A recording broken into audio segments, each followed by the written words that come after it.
Nero, good afternoon naman muli. Ako na may manggugulo sa inyo at pupukawin ka kahit natutulog kayo dyan. Nero, tayo nagkaroon ng sakit, diba? Nung kalunggo, diba?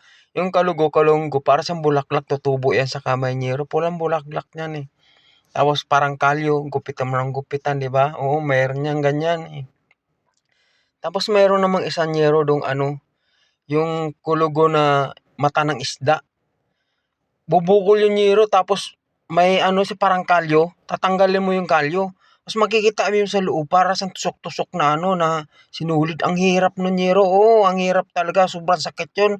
Tapos bumabaon yun sa ilalim mo, oo. Ngayon Nero, lahat ng yan sinabi ko sa'yo, naranasan ko yan. Dami ko sa dami ko sa dami ko sa kamay. Kahit sa mandakong probinsya o sa mandakong bundok, mayroong taong ganun na mayroong kalunggo o mata ng isda. Ang hirap yan, Nero. Oo. Parang bigay ko sa yung tip na lang, Nero. Alam mo yung sa kulugo kalunggo, Nero? Yung kahoy na kulay green, Nero. Walang dahon, di sa mananahon, Nero. Karamihan nga yan, tinatanim sa katabing bahay. Yung ginagawang halamanan, oo. Makikita mo yan. Putulin mo yan, Nero. Yung dagta nun ilagay mo sa kulugo o kalunggo. O putulin yung kulay puti yung dagta nun parang gatas.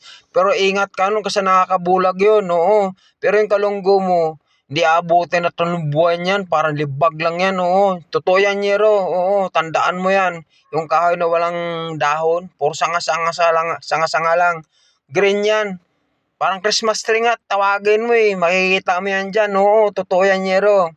Tapos pagkatapos naman nito, Nero, katulad ng sinasabi ko yung kulugo na mata ng isda, bumili ka agwaksinada, Nero. Oo, agwaksinada. Ngayon siya, gugupitin mo sa Nero, hanapin mo yung yung pinaka sinulid niya. Busan ng gwaksinada. Oo, hanggang yun, kukumulo yun. Tapos, pagka kinabukasan, ayun na naman, tanggalin mo na naman, perblihin mo na naman, lagyan mo na ulit, Nero, 1 linggo mong titiis ng gano'n. Ang hirap niya, Nero, yung kulugong mata ng isda, ang hirap niya, no? Totoo yan. Talagang pagtitiisan mo, matagal siya talagang gamutan. Minsan lumalaki siya, bubukol, oh, totoo yan. Pero ang gamot niya, Nero, agwaksinada lang. Sugatan mo sa busan ng gano'n yan, Nero, katubusan mo sa kasi sobrang yan, presyo, bumubukol siya, karoon siya ng kalyo. Oo, Nero.